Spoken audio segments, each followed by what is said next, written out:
This episode is brought to you by LifeLock. Between two-factor authentication, strong passwords, and a VPN, you try to be in control of how your info is protected. But many other places also have it, and they might not be as careful. That's why LifeLock monitors hundreds of millions of data points a second for threats. If your identity is stolen, they'll fix it, guaranteed, or your money back. Save up to 40% your first year. Visit lifelock.com/podcast for 40% off. Terms apply.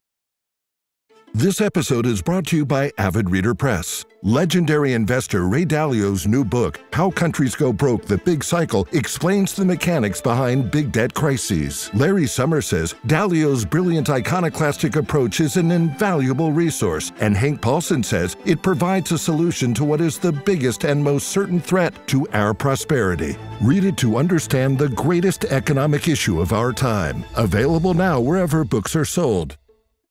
I'm so tired, I haven't slept a wink.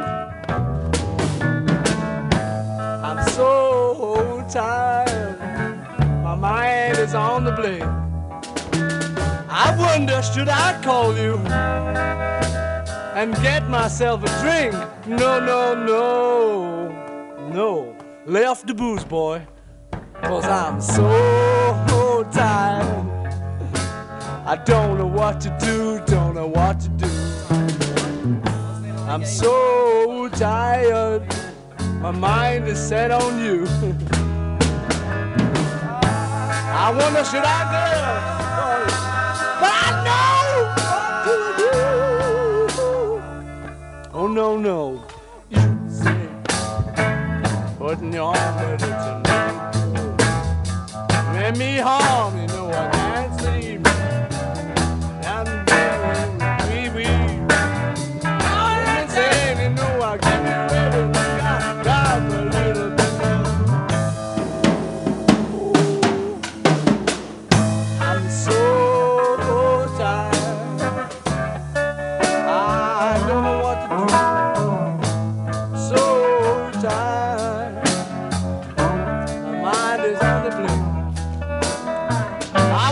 Should I get up and fix myself a drink?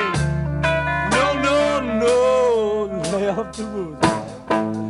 Yeah, doing me harm. Doing me harm, you know I can't sleep. Yeah, I'm going insane, you know I keep it up when I got a little piece of mind.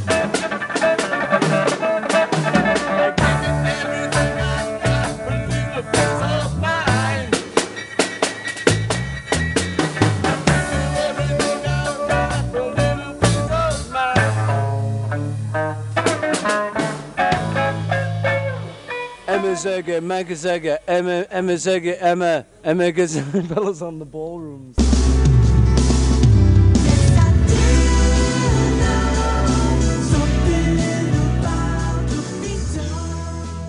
End of intermission.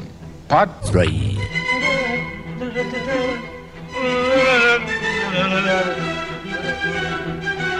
Robert, were you always aware of that particular scene, just at least audio-wise? You know, it's within a mountain of sound when you plow through the Abbey Road discs, so it wasn't particularly standout. It was interesting. I think what was more of a standout, and it's like the opposite, it's like just a light moment, is when he sings early on at Twickenham, I'm So Tired. It's just kind of novel to hear Paul singing a John song, but it didn't have the poignancy that Pat describes until you saw it. I'm So Tired feels like a contender if they're going back to White Album songs. It feels like a moment of rehearsal for that. Like, this could be one we do. It's just interesting, the choices they make. Yeah, there's definitely things that lend themselves to live performance. And you wonder, because you have that beautiful moment of, yeah, this is something we worked on together. Give me some truth.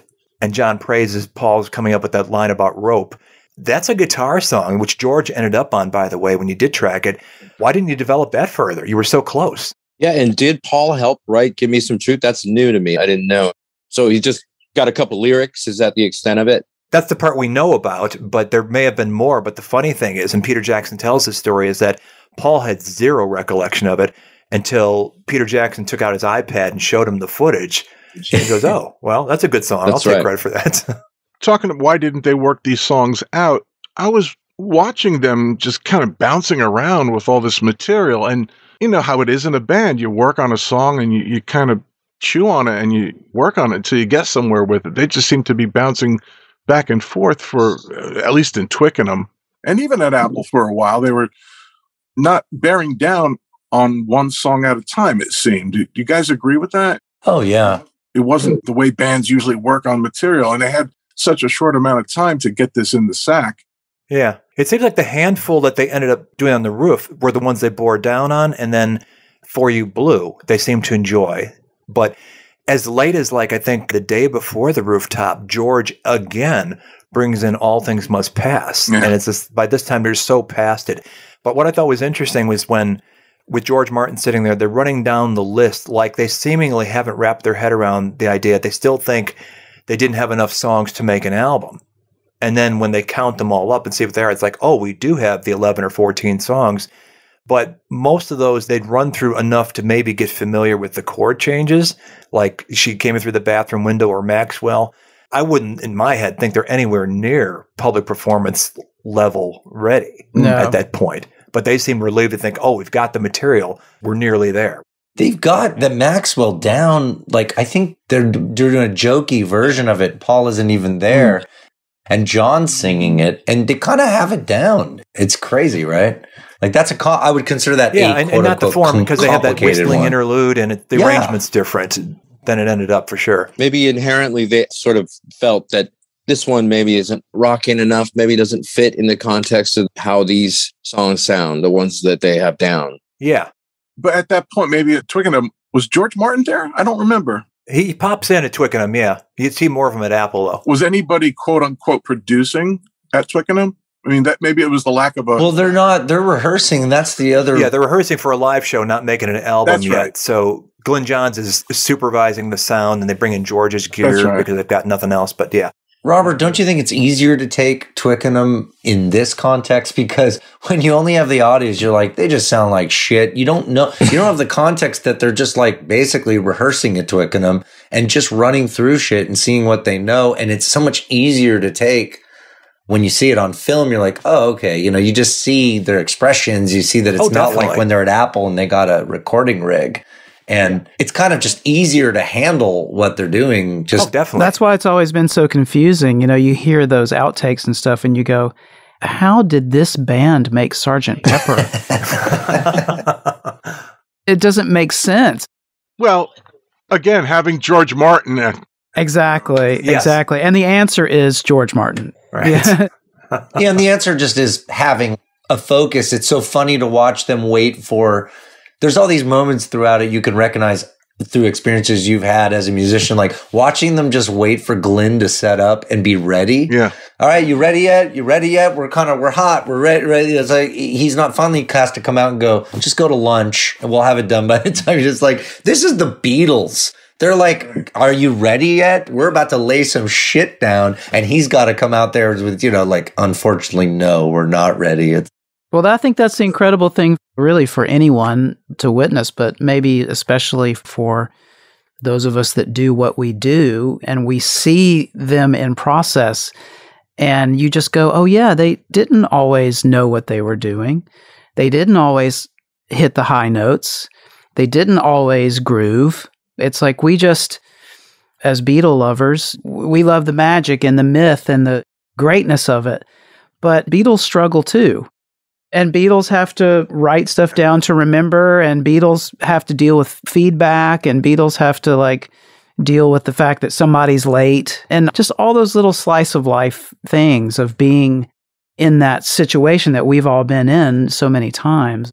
Did you guys feel like it was a revelation to see Ringo's lyrics taped to his tom-tom?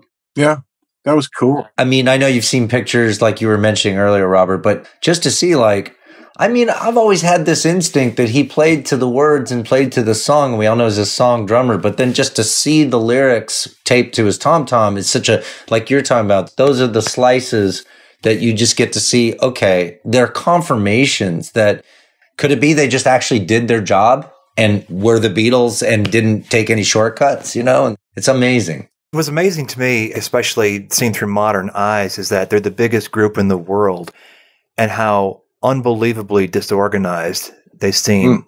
Yes, exactly. That they can't get a guitar fix. That McCartney's still got a bass with the right-handed nut on a left-handed bass or whatever. Right. Why? How is that possible? Where's the luthier who fixes his guitar? Like, well, now there's college courses in how to be in a rock band. Back then, it was just the Wild West. I mean, they were inventing this, and they didn't even know exactly how to do it. Obviously, I mean, this film is a testament of that they didn't really know how to do it. They just put themselves in that position and something will happen. There's that great quote. It's that incredible sequence when Paul is reminiscing about India and about the Maharishi. And by the way, Robert, do you know, is this the first, or has this footage been circulating around, McCartney's 8mm film from India? Like, is that something that he gave to Peter for this? Exactly right. He talks about that in part of our conversation. Yep. Wow. I was just like, this is incredible. But that whole conversation is pretty fascinating because George isn't having it. And at the end of it, he's like, well, actually, you're kind of talking bullshit because, I mean, the whole point of us going there was to try to figure out who we were. It's really interesting. But he says something at the end of that. He says, whatever it's going to be, it becomes that. Yeah. It's kind of part of that, well, something will happen, Right. Whatever this is going to be, it's going to become that. And we don't really have control over it. As much work as we're putting into this, and we need to do the work, we can't control how this is going to affect our lives, how it's going to ripple into the future, into the culture of the future. It's a fascinating statement and has so much to do with the whole thing. And Paul has one too, and he tells the guy at the piano, like, unless you stop yourself, there's no stopping yourself. Of course, John is a mile a minute. He's got a lot of witticisms. You end up short-sighted. I mean, if you could go back to this whole thing and say, I'm only going to write down what John, his witticisms, there's 100 of them. Oh man, that whole sequence after Peter Sellers leaves, and John just kind of goes on this roll where he's sort of like looking right into the camera. That's his trance. That's exactly what I was going to say. It's like, whereas when you see Paul in his trance and his place where he's just in the flow at the piano, John is in his flow trance when he's doing that. He kind of goes in, and I don't know if he's freestyling. Oh, he is. He's murdering Paul because that's the thing. That's the Lennon jester right there. That's in his own right. Exactly. It's like he's going on in his own right. I mean, the high level. He's doing the high level Lennon there. I don't know how he musters it coming out of the heroin stupor, but he does it. And maybe it's because Peter Sellers is there, which is obviously a hero of his. That's where it all comes from. So I think people have been misinterpreting that scene because I've heard a lot of this, it's really uncomfortable with Peter Sellers there and all that. keep rewatching it. I'm not getting that. I see that he doesn't have much time. I get it. They want fireworks from him being there, but actually there is. I felt like Sellers was uncomfortable. Like he wasn't expecting to be on and before the cameras, and he doesn't have a script or any kind of preparation. And he's not the kind of guy to vamp. Then Sellers leaves, and then Lennon is fucking on fire after Sellers leaves. Not any other time during the Get Back, but only after Sellers is there, keeping him on point. And you see a flash of that 1965 Lennon. I'm sorry. Doubt. It's kind of disarming. You know, he's looking right into the camera. It's really intense. Oh, it's like those, what's the show, Robert, he was on when he did that In His Own Right stuff? Oh, Not Only But Also? Not Only But Also, in the, you know, the stuff like Morecambe and Wise when he's on. Yeah. Yeah. I think John's starstruck by Peter Sellers. I think, like you're actually just said it, basically. I think he's there. He's having a hard time getting anything of meaning out because it's Peter Sellers right there. Yeah, he's feeding Peter Sellers. Peter Sellers isn't really biting because he doesn't have time to, and he realizes he's intruding on the Beatles. And so he's kind of goes to number 3, number 6. He's giving them a few things. Sellers isn't really biting. It's just not there. And then he leaves, and then all of a sudden Lennon is in that trance like you're talking about, Pat. I mean, it's unmistakable. I love it when Peter Sellers gets up to leave and he walks this way and they're like, no, it's the other way. It's so Clouseau. Yeah. It's like, that's the most Peter Sellers thing I've ever seen. Comic genius. Yeah. that's a shtick there. Like, I don't even know if he meant to do it or not, but he's using it, right? Right. It's just so wonderful. It's great. What do you guys make of that scene? It was, I think, the first film day back at Apple where the three Beatles are jamming, but Paul insists on plowing through reading that newspaper article. It's like they're on parallel paths. It made me uncomfortable.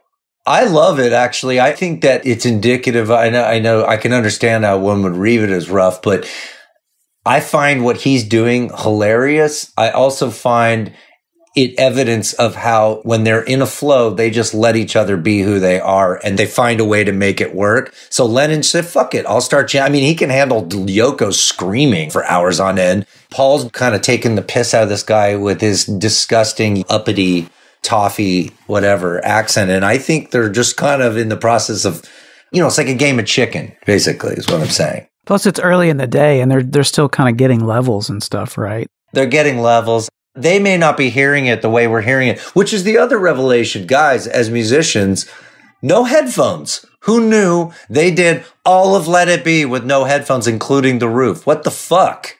That's the way to go if you can do it, for sure. It's totally the way to go, and we've all done it, but there's a certain sound they get, and that Glenn's able to get on them without any headphones in the room, and they're not concerned the least. George Martin kind of comes in to solve some issues with it, but in a sense, they've continued the aesthetic. It's great. At the beginning of Twickenham, there's no monitors, there's no microphones, there's nothing. If you notice the jamming, there's no amplification. Then there is some, then there's this, then there's that. By the time they're at Apple, they just roll with the whole no headphone thing, and it's got to be the first time they did that. Or if anything, it actually harkens back to the old days of the fallback speakers before they did have headphones in the early days of EMI, because they didn't even have headphones till 65 or something.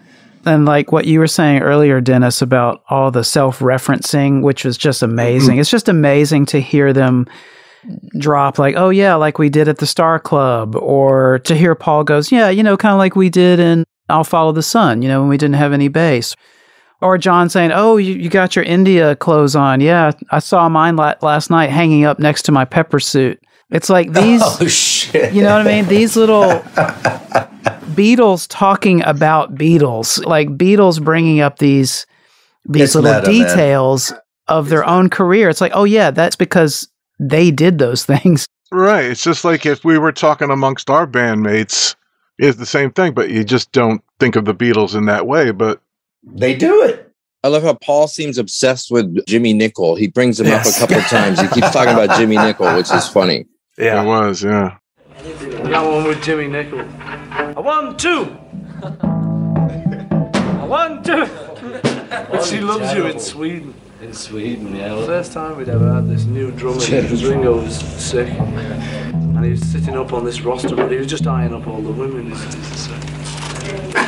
We just 1, 2, and we 1, 2, and he just hit him.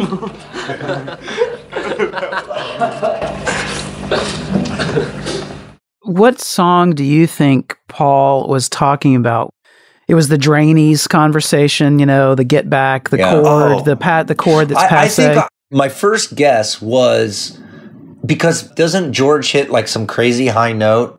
And I was trying to think, it sounded just like the intro to a Beatles song. And I was thinking, oh, is it Back in the USSR? And I finally figured out that it may be that crazy note that starts the Sgt. Pepper reprise coming out of the Animal. It was like, I'm wondering if that's what he's referring to. It's something where George is doing a high-pitched squealing note. I was wondering if he was just talking about that chord, kind of like that Hendrix chord. The Hendrix chord. Well, that too. They're also talking about... Right. And it being passe. Is he talking about Taxman? I'm like thinking like, Paul's going, yeah, what's that song we did that had that chord? It was like kind of like this. George is like, you mean my chord? Paul can't remember Taxman? It's like, oh my God, like I've based half my life on Taxman. Those little moments are just amazing to see. What was something to see was when George did say he was leaving the band, and we've heard it on Niagara. Was there ever visual to that before? No. And John just chimes right in without missing a beat when. Right. But we don't get Yoko Needs a Mic on film. I was hoping we get that. Yeah, I was conscious of things that when I talk to him next, I don't want to come off like you disappointed me, Peter, but there were things in there that I was expecting to see and didn't, and I just wonder what went into the choices. And maybe it's nothing more complex than I had X amount of hours to work with. And I know that his underlying philosophy was, if I don't use it, it's going to be thrown in a vault for another 50 years and nobody will ever see it. So he's trying to cram in absolutely everything of import that he could. Also, it's implied Yoko needs a mic. She's on the mic many times during the thing. Well, right after that, as a matter of fact, yeah. Yeah. Was it that same night, though, that they all had the huddle? Yes. Yeah. So the huddle came at the end of it. So John really kind of changed his tune by then, didn't he? Which was, it was kind of John being John, I guess, when he said when and we'll get Clapton and all that. Now it's dawning on me that when he had that, obviously he's implying that he did heroin the night before the Peter Sellers thing. Mm-hmm. That now starts to seem like a reaction to the whole situation, doesn't it? Like, I'm just getting fucked up. Sure. And then as we've all been through, like, maybe not heroin, but whatever, when you get fucked up, there's a strange clarity to the hangover. It's like, okay, I did that, now what? And you almost get this weird lucid thing the next day. Maybe that's why he's so on, and Peter Sellers comes in, and then they start picking up the pieces, basically, right there. That's an interesting observation. We could talk about it hour after hour, but the bottom line is, like you were saying, Robert, it is a treasure trove, and it's going to take a while probably to unpack so many things because we've had so many thoughts about so many little aspects of this thing. I guess what my question to you is, we didn't get to talk to you and ask you what you thought. In other words, when you finally finished the damn thing, were you just kind of like, okay, well, that happened. Like, holy, like, are you still unpacking it yourself?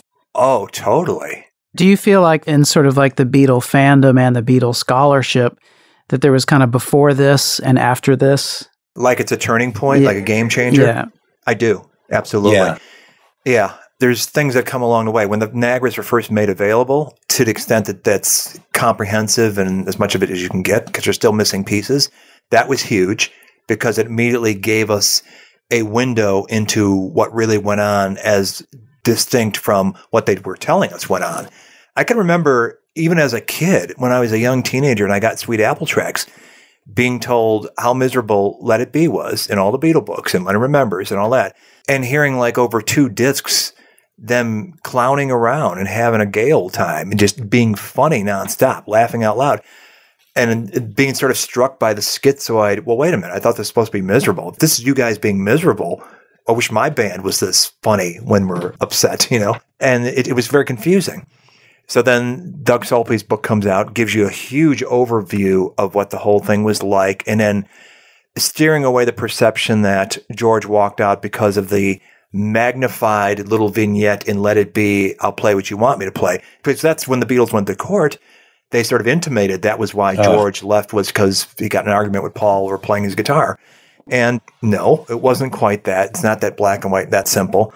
Now we've got this mountain of moments of further window into well beyond what the audio gives you to sort of process and take in. And there's the little things too, things that the camera lands on or little asides that come out of their mouth that, what do they mean by that? Oh, he's referring to this. Even Peter Jackson said when we talked that when they were cutting this thing and they reached near the end and suddenly things that they'd left out, things that the Beatles referenced, now the meaning becomes clear because of something that happened later. They had to go and stick them back in because now you're connecting the dots. The break was good for him. Yeah. Yeah, absolutely. So I think you would have a very different film if COVID hadn't happened. I guess I expected it to be a game changer to a certain degree as far as the Get Back legend, but I didn't expect it to be a game changer as far as the actual Beatles legend itself. That's the thing that has shocked and amazed me. That's what I mean. Yeah, it's bigger than January 69. It's way bigger than 69. It's kind of like explaining basically everything more than it's TMI. I mean, it's more than you even wanted to know in a way. Well, sure. But it's the kind of thing where I try to look at them as not human beings, but as historic figures, because that gives you license to get into stuff. Well, because I'd asked Peter Jackson about what was going on at Kinfon's in January 69, where Charlotte Martin moves in, Patty moves out. So George has got that turmoil going on at home. possibly informing his demeanor at Twickenham. And he said, no, it's like if it wasn't in the toolbox that Michael Lindsay Hall gave him, he wasn't going to necessarily use it. He had to stick to what he had. So you leave it to somebody else to dig into that stuff because as historic figures, I think any bit of evidence is fair game if you're trying to process and shine light on the historic event. It's not probing. It's not salacious. It's not tabloid fodder for the sake of tabloid fodder.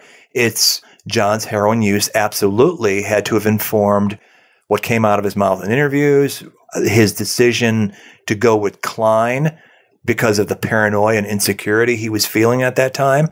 Ringo, I love that he put that in the film. Now we've got a con man of our own. Well, that was the thing that struck me too, was that, and I don't know if Peter Jackson positioned it, but in the, pretty clear-eyed stuff Glenn said about when Alan Klein comes up in this thing, it's a clear kind of dark note during a pretty light part of the whole thing. And so nothing could be more clear. You're just like, oh shit, because we all know what's coming. Right. The monster's kept off screen, but it's looming. And we know that 3 against 1 thing and the Klein thing is what probably really did break up the Beatles because they had a damn good shot. Maybe some of them shot themselves in the foot and Paul not just putting up the money for the shares, the Northern song, all these different things. But that Klein moment in this thing, it just kind of sucks. You're just like, oh, God, why do we have to get this right now? Well, it's part of that bittersweet thing. It's just a reminder that as we're watching their friendship and their history and their love together, at work making this music, but you can't look away from the fact that in other ways they were just on different pages. They were on different pages with how they wanted to live their lives and the kinds of people they wanted to be, what they wanted from life, what they wanted from music. This was just the way it was supposed to happen. And we're watching it at this moment where it's kind of like there's an undertone that they know that they're separating, but their magic is still intact and there to be tapped into. And so we're watching them reconnect with it, which is thrilling, but it's against the backdrop of this. They don't know how fragile they are because they're in their 20s. They're kind of strong. They're on top of the world. I think the White Album is like #1 while this is even happening. Right. But they don't sense their own fragility. They don't realize they're on kind of on tenterhooks. I'm not sure what they realized. The fact that they had a meeting outside of the cameras where the word divorce was floated months before John asked for it at Apple is a very telling thing. I wish the hell we had a planted flower pot for that to know exactly what went down. All we know is that little aside reference to it. So it's clear that the loss of Brian shook them to their foundation, and they haven't been able to right the ship since. But Paul intuitively keeps them going from one project to another as a way, as long as I keep these guys on the treadmill, we can still be Beatles and still keep going. And I don't think he is as aware of the cost of that nonstop labor as he might have been in hindsight, or if he was older than 26 at the time or whatever. It's just very interesting to know that the iceberg is in front of them, but right now they're having a grand old time listening to the band. It's smooth sailing. Yeah. Uh-huh. Does it scan the Brian Epstein thing with as far as, we've been in the doldrums for 18 months? It all kind of lines up, right? I mean, and they mentioned Mr. Epstein. Essentially, that is it, right? I mean, they're referring back. When they keep saying doldrums, they mean ever since Epstein died, right? Absolutely. So in the wake of Epstein dying, they start to learn more about the terrible state of their business affairs, right? I mean, they start to learn about how they've been screwed on this publishing deal and this and that, more so. They get more involved. That also is contributing to the doldrums for sure, right? Just this knowledge that, oh shit, it's a cutthroat business and we're not actually have it together. We don't have anybody on our side. Right. And that definitely sets the table for accepting a Klein. Yes, of course. And now they're having discussions about money more than they're having discussions about, let's put some backward symbols on that, and make it groovy. You know what I mean? It's like the grooviness has where they were in 66, 67, they were just living in the grooviness. Now the grooviness is kind of in their past, and they're talking about all this stuff that's not. Well, it's all very unswinging. It's not fab. It's the elephant in the room. And when I talked to Kevin Harrington, I think the first time, because he's there with them 24/7. I said, hey, what was it like going into the Abbey Road sessions as far as we know what's going to happen? We know it's going to play out. Was it tense during the recording of the album? He goes, no, not really, once they got down to music. But he said a lot of times I would have the room set up and they would spend a long time talking about their business stuff before they ever picked up their instruments. Oh, man. It was like they're compartmentalizing what was going on in their lives. Okay, let's have this knife fight over the business. Okay, now it's time to record. Okay, let's go. Well, too bad Glenn was so stingy with tape. Yeah. Otherwise, he might have been rolling the whole time. I mean, I'm getting drained just thinking about what that feels like, what that must have felt like. It's like, oh my God. That's a vibe killer, man. It's a vibe killer. It's as much as the cameras, it's a vibe, and even more, it's a vibe killer. Anything that isn't getting down to C minor and what line, you could just see their body language when it's cooking. It's like, we're the goddamn Beatles, like we were talking about. And then, when it's not cooking is when it's just the vibe's getting killed. How about that moment when they're doing Two of Us and they're at Apple and John and Paul get to that harmony moment at the end of the chorus where they do that parallel kind of Everly Brothers harmony thing and they land on it perfectly. And that look that John gives Paul, it's kind of a, see what we can do? Wow. Yeah. See we're good. Like we still got it. That's when all that Alan Klein business, Apple's falling apart, Yoko's getting in the way, all that stuff just goes away. And they sing that line together. And the look on John's face is priceless. They're getting back to where they once belonged. Exactly. It's a beautiful moment. And just how incredible that in 2021, we're given this Beatle event where we're all watching it basically at the same time. We're having these deep feelings, these really intense emotional feelings about this music and about this thing. And I don't know about you guys, I would assume this is probably the case, but I was getting texts from old friends. Oh, definitely. People that I played in bands with decades ago. It's therapy. That are just like, oh, are you watching? How many episodes in are you? Did you see that moment when this happened? And Luther, you and I were like, we called each other. We were like, what are we going to do? Like our minds are melting. Yeah. We need to talk and just. Well, these conversations and this conversation that we're having now and the sense of connection. It's a process. This event has given us to have with people in our world. I mean, that's just more Beatle magic at work. Well, we've all been through the bad stuff. We've been through the bad stuff. I mean, when Lennon was shot, we were all there at various stages. It's like that was an event too. And when you get a good one, like the anthology or whatever, I can't think of many others. You savor it. There's probably more bad ones to come. But the point is that you're right. It's a Beatle event and we're processing it and it's kind of therapeutic. And at the same time, you're right. It does bring up old feelings, old memories. We lived with this thing for half a century, regardless of how old anyone is. And I still scratch my head at the Disney aspect of it, just in the sense of I get it. The Beatles always go large. They always go big. It doesn't matter how avant-garde and arty it is. It's kind of perfectly Beatles that it's still this just mainstream distribution for it, but it's still something weirdly incongruous about it. Maybe that was always like that with EMI, with anything they did, but it's was there nothing else? I mean, I'd be fascinated to know more from Peter Jackson of why Disney, or was that just not even his choice? And does that throw anyone else off? Not for the aspect of making it clean or any of that stuff we were worried about, not the whitewash, but just that main way of bringing it out. I love to load up the Disney screen and see all the really clean Pixar things and this and that. And then you've got the picture of 4 hairy dudes. Yeah. It's so out of place and so awesome. So that part of it's cool. I guess it's kind of cool. Yeah. Yeah. Talking about drugs and rock and roll. It's just so strange. It's just weirdness. I mean, Robert, do you have any insight on that? Why it's Disney? And I'm sure Walt is spinning like a rotisserie chicken right about now. But I'll take it. I'll ask. Probably some kind of deal that got made to go big. And I'm not sure at what point, because originally this was a theatrical movie, right? And once they decided it might have been, it's too big to put in a theater, we need to have a bigger platform for it. Why Disney as opposed to Netflix or HBO or something? I don't know.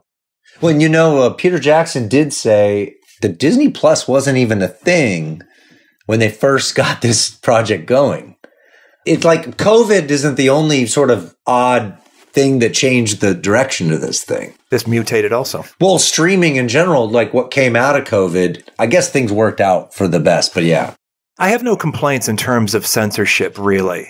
Having seen what I've seen on Disney Plus, I mean, it might as well have been on HBO because I didn't have an acute sense of, oh my God, where is this? This should have been in there. And they totally whitewashed it. I didn't get that. No, he wouldn't have altered the Yoko thing any different if it had been HBO. That was probably more him out of respect for her. Like, I'm not going to run away from it, but I'm also not going to give you more than you need to see or hear. Yeah. I mean, and given the limitations that were necessarily there imposed on him, why you only have one moment of George's acoustic medley instead of more of it. Because guess what? I have a lot more stories to tell. If I give you that, you're not going to see this. So I got to make some choices here.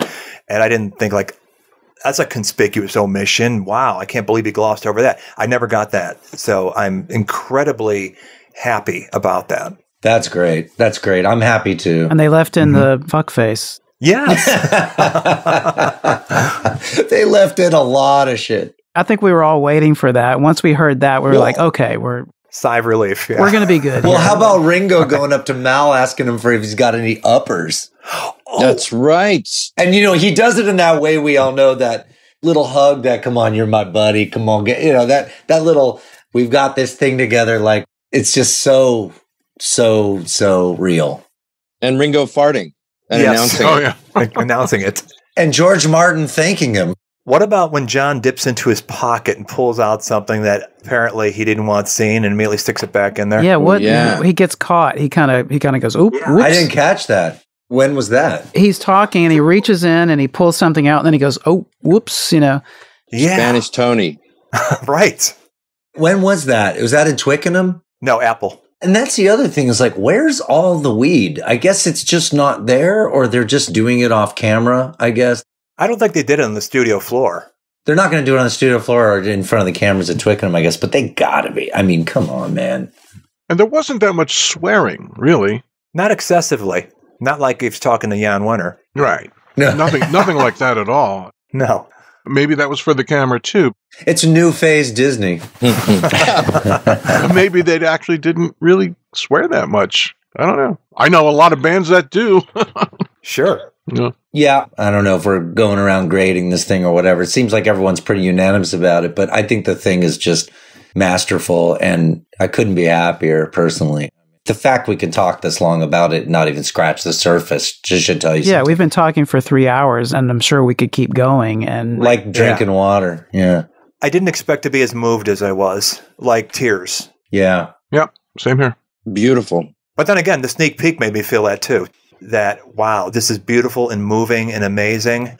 So that should have prepped that, guess what? You get 8 hours, you're going to have a lot more moments like that. And I got to give almost a special mention to Peter Jackson for what he did this time last. I think it was this time last year. When he cut that trailer, a lot of people, that's the trailer that made you think it was going to be a whitewash because he just showed a bunch of, but then he said, no, I just wanted to cut together a bunch of happy moments because I felt like we needed it right now. Right. Boy, did we ever, man.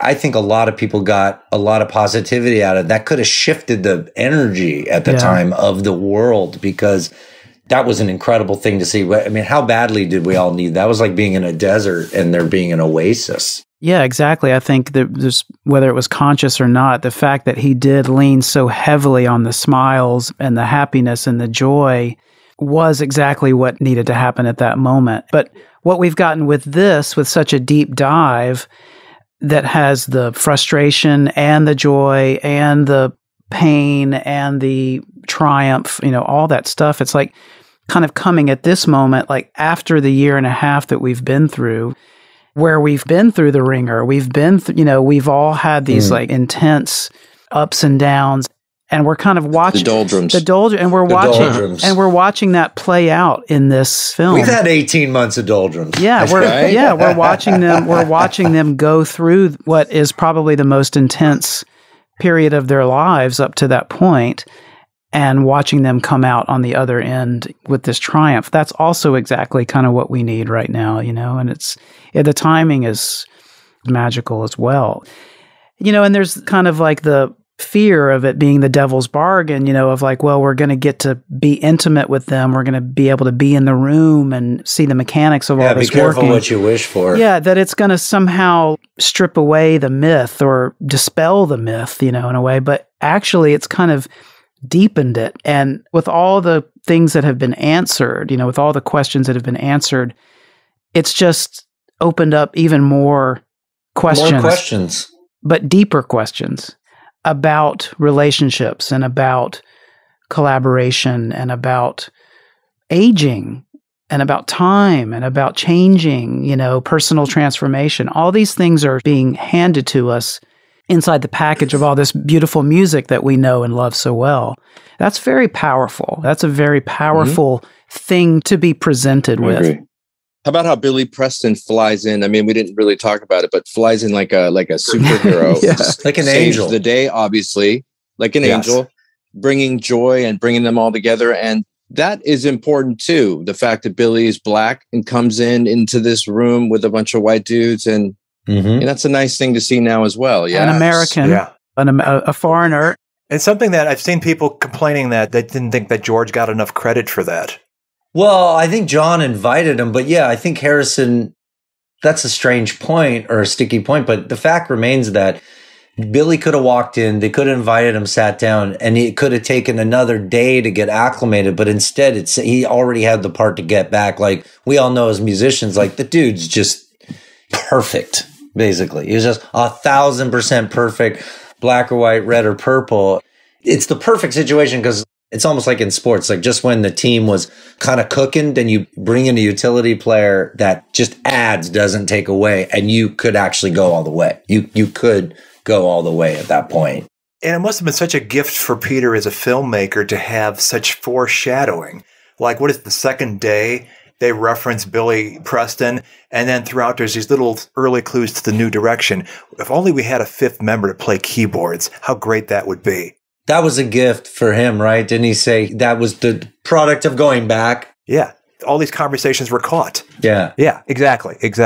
Right. The product of actually taking a minute away from it and coming back to realize there were things that didn't register with him that now he could use. Yeah, these little signposts along the way that if it was a fiction movie, you would have them in there as like a matter of course. Well, Billy was barreling towards them, clearly. I mean, it was going to happen, and it happened at the perfect moment. And that's the Beatle magic. He's part of it. But you're right, Ryan, like you can't speak enough about, and there's not enough Billy footage. I mean, all of us are watching The Roof going, couldn't a cameraman just turn to the left and just, I want more Billy. I want more Billy. We finally got more of him towards the end, but for the first half, I was like, I just want to see what I want to see him. Player. Look at that.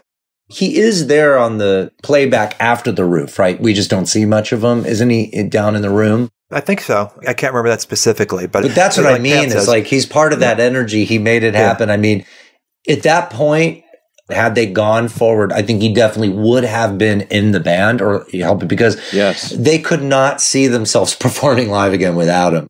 Well, you see how quickly the Stones snatched him up. Yeah. Oh, yeah, man. What tracks is Billy on Abbey Road? She's So Heavy, right? She's So Heavy. Is that the only one? I think so.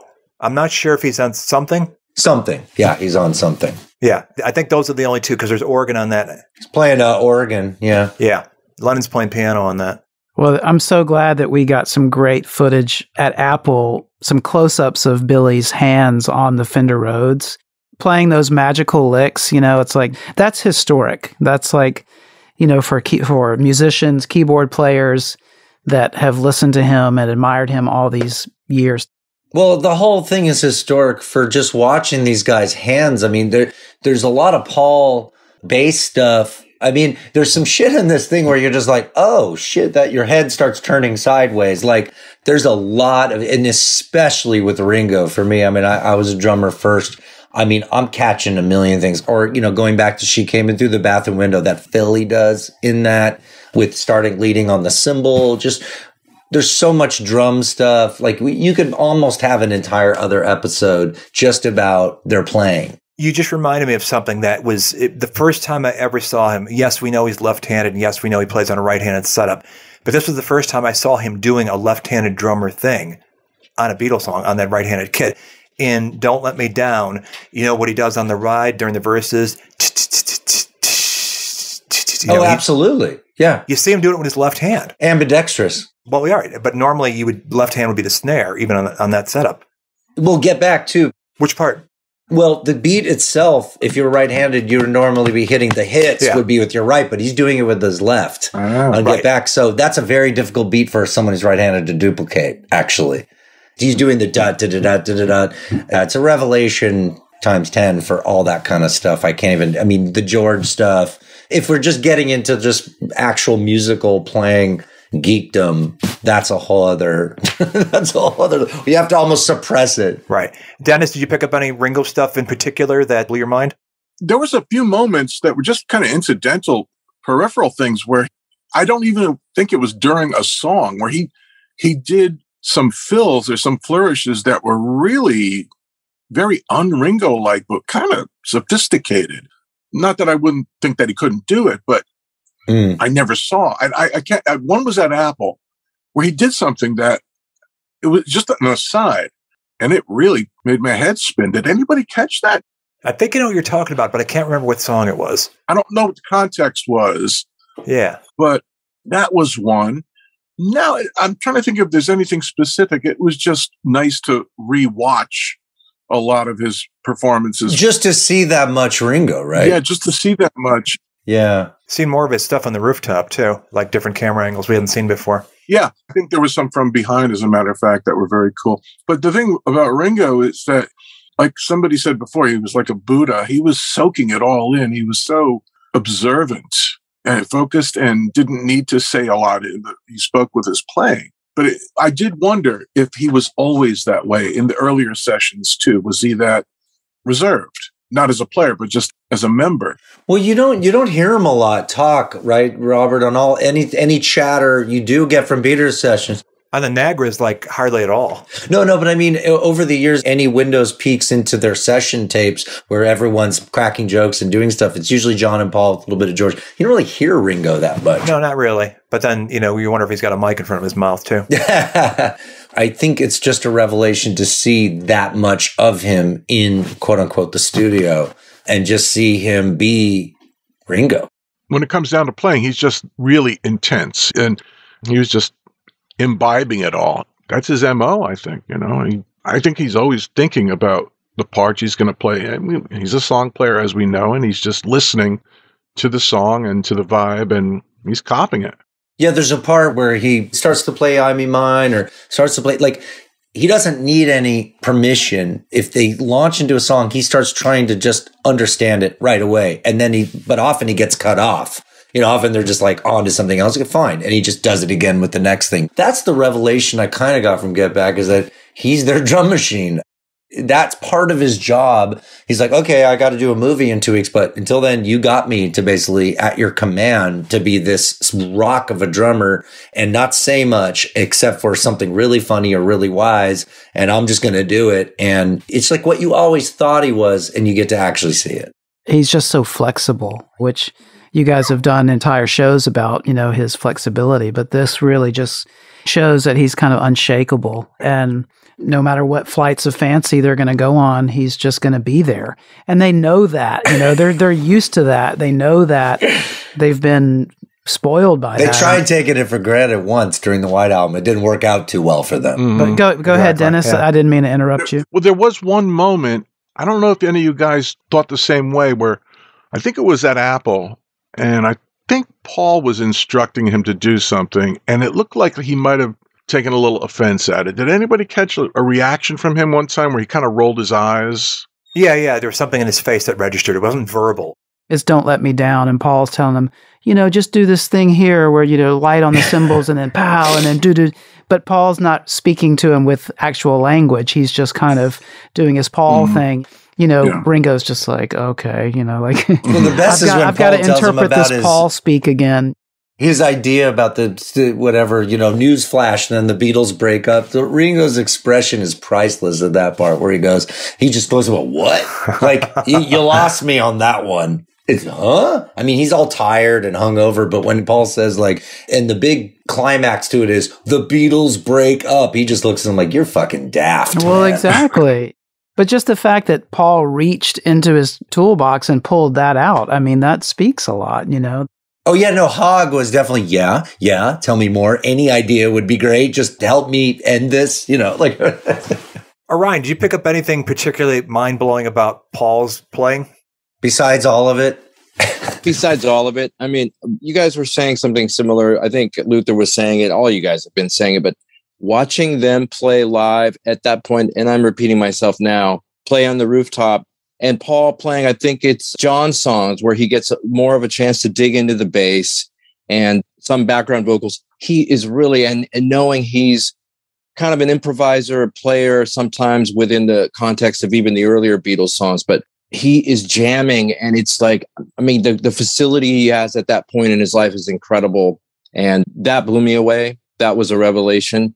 Dennis, you were talking about Ringo being a laid-back drummer. The way they together, the rhythm section pulls back at the beginning of "Don't Let Me Down" is a good example. You know, when they come in with that, they're way back in the cut. I noticed a bunch of that.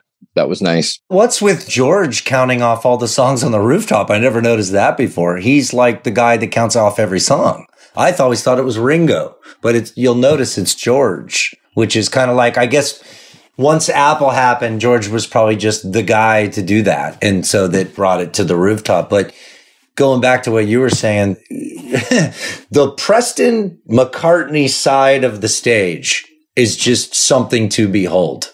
It's so much musicality coming from that side. The other guys could have walked off and it wouldn't have fucking mattered. It's so heavy. And that's almost what Paul, maybe he's slightly resistant towards. But once he accepts it, it's like, that's because there was always one Paul McCartney with Preston coming in there and no flies on all of them. But that's next level shit, the two of them together. That's not to be repeated. I don't even know if Preston ever played with Paul again until the concert for George. I'm not sure. Yeah, I'm not sure, unless there was some one-off benefit or something. I don't know. Yeah, but that's just incredible. Just incredible. And how about Heather's reaction to Yoko? Yeah. Priceless. Yeah. That was one of my favorite moments in the whole thing. And how about Heather's time on the hi-hat? Yes. Yeah, it's Playing with Ringo, I was like, wow, she's like, her time was perfect. And then she did her own Yoko thing, too. She did her take on Yoko after that, too. I love that we got that visual of her all saucer-eyed, taking it all in, mouth closed, and then the first chance she gets up a mic by her. Because, you know, we've heard the bootlegs of the take of Dig It where she's wailing away in the background. It's like, that doesn't sound like Yoko. And then getting the confirmation, it's Heather responding to Yoko. That was amazing.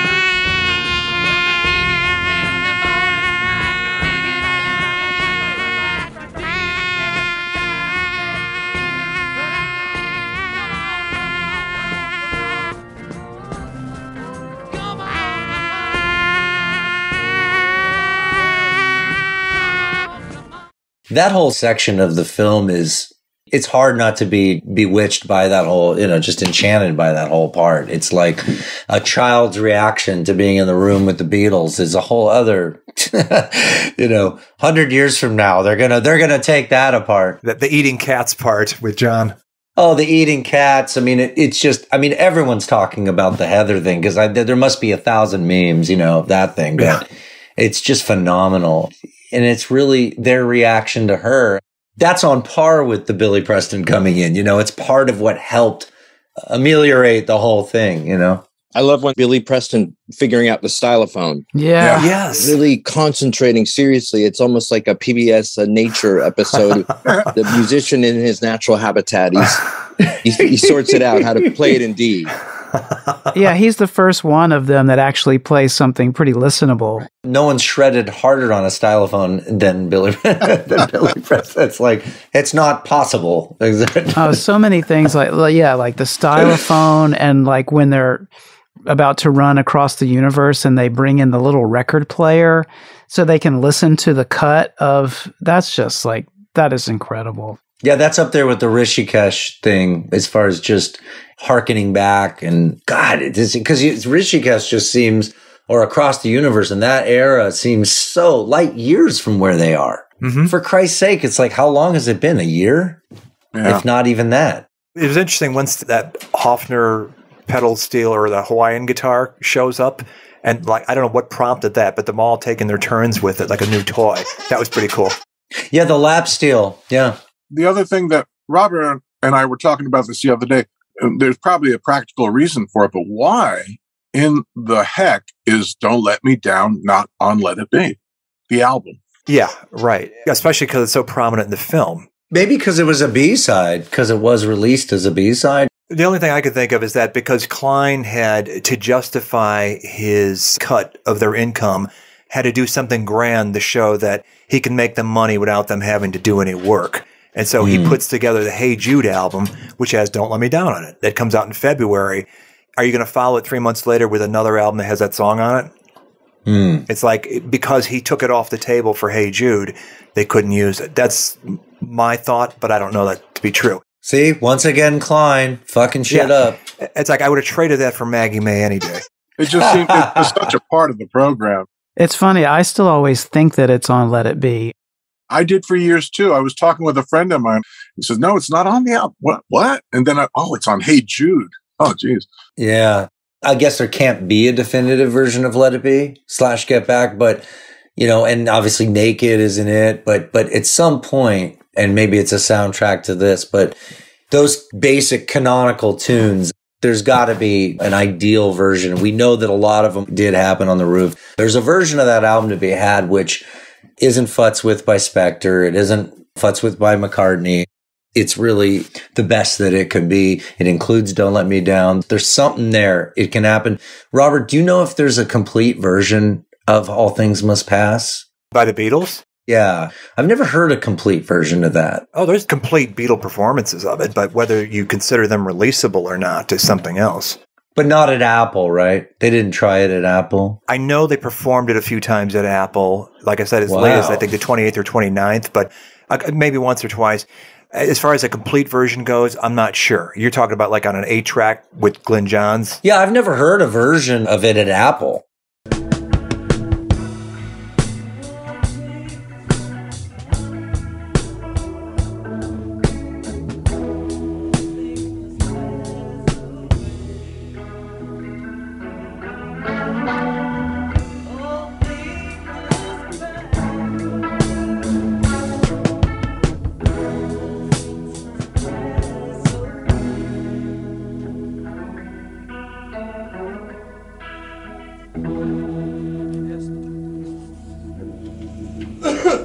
Wow. It would seem like that would have been, using the 50th Deluxe package, a great opportunity to put a Beatle version of that out, unless because they just put out the George 50th bells and whistles, they didn't want to encroach on that territory. I don't know. Do you think this dispels the idea that George, there's been this thing like he held his songs back from being played on the roof? Now it's kind of feels more like what John was being practical, and, Paul kept pushing for 14 and John said, we know 5, let's do 5.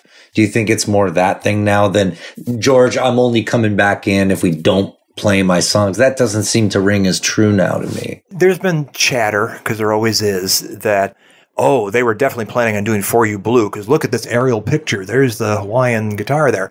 No, it's because Kevin and Mel brought up everything just to be. There's another keyboard on the stage too, or on the roof too. So I don't think they ever intended to do more music than they actually did. I don't think that they stopped because the cops shut them down. Yes, he did say he didn't want to use his songs for a live show, but once it became, we're making a record now, I think he did make the decision that the more weighty personal stuff he was sort of taking off the table. Because even if it had not been for Michael Lindsay Hogg cutting Let It Be the way he did, the Beatles wouldn't have I Me Mine, because they only did that out of necessity. I'm almost tempted to think that George was probably, once he knew, oh shit, we're barreling towards the roof, he was probably just reticent to, he wasn't going to say no if they suggested, but he wasn't going to offer anything up. I'm not going to have those get destroyed on the roof kind of thing. Like it was probably wasn't anything. But when you look at what he had in his pocket, For You Blue, they embraced. Is that rooftop material? Not if John has to sit down and play the solo. And he brought an Old Brown Shoe, which they were running with. They were receiving that well, but wasn't quite ready in time for the rooftop. Something he had in his pocket, hadn't quite finished the words yet. So I think they went with the strongest stuff that they had that could reproduce as a 4-man band plus one, and that was that. So George is kind of, by counting stuff in and playing the solos, he's being the musical director / glue there up on the roof and just making sure the trains run on time. He's being literally the sideman. He's literally, but feeling good about it with Billy on the other side. Oh, yeah. No, I think he was quite happy. I think he definitely, there's a big part of George that didn't want to be the front man and was happy to support other people's material. And that's the George we see on the roof. Did you guys notice Rocky on the roof back there when they were setting up? There's a flash of Rocky up there. That's kind of fascinating for his backup. The I Am the Walrus guitar. It suggests that whoever brought the instruments up wasn't really thinking about what material was going to be played. I was curious as to what you guys thought about I Me Mine and sort of like, what's talked about as like John's reaction to I Me Mine and the sort of like the ambivalence about it. But I wonder if that's really accurate. I mean, it might be, but like you say, we don't see the whole story really. And it's always talked about that the fact that John and Yoko are dancing during it, that they're kind of making fun dismissive of it. But I'm not so sure about that. I didn't say that as a negative thing, and I don't think George reacted negatively to that. Yeah. It was more that, when John makes the remarks upon him first laying it out, move along, son, we don't do Spanish waltzes, this is a rock band. That might have been a little bit more of his passive-aggressive way of not being very interested, but then I think he warmed to it. And really, I don't know what he could have done on it because they seem to have figured it out pretty quickly. Except for Norwegian Wood and Babies in Black and You Gotta Hide Your Love Away. But yeah. We Can Work It Out. Yeah. I kind of wonder if that's just more of just John at the beginning of the day, just showing up and being sarcastic John and busting balls. Yeah. Busting balls, trying to make everybody laugh, and it's kind of a lot of weight. There was an undercurrent of resentment that he's not really flowing with new material at that time, and George is. That there might have been an aspect of, God damn you. Right. Yeah, and Hogg tries to go with it. Hogg immediately, as soon as they start waltzing, is like, oh, and he's still stuck on Twickenham, we can have everyone in their own special vibe, and maybe when you do that song, he kind of intimates like, and John Yoko will waltz while he does that. He's kind of using it. Yeah, he's consistently thinking in visual terms, absolutely, because it's still a TV show, and he wants them to have this really cool presentation. Anything he sees, he's trying to grab. It's crazy. When you're a hammer, everything looks like a nail. Yeah, I mean, mine still isn't really finished at that point, right? It's got the Spanish guitar thing instead of the rocking part. Yeah, they never took it up again after January 8th until the following year. Yeah, Paul comes up with the rocking thing, and that's without John present. That's what's odd. So I guess it could have been a roof contender had they bothered to keep working on it, but there's no evidence of them working on it at Apple, Robert, or... No, he never brought it up again. I also thought it was interesting. There's the scene, the pomegranate scene, but I think it's somewhat significant. It's a little thing, but it's actually Paul that George is reaching out to in that moment. He's saying, what could it be, Paul?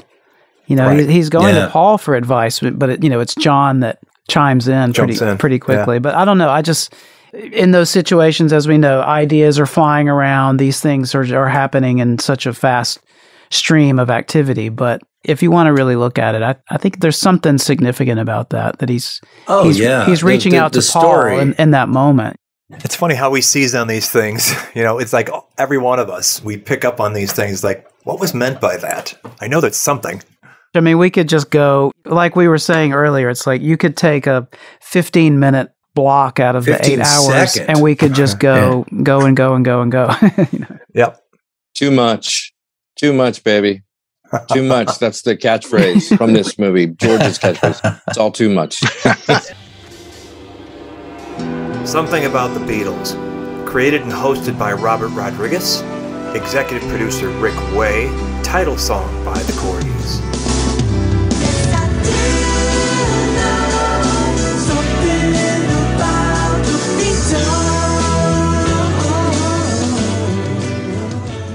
I just can't see that it makes sense.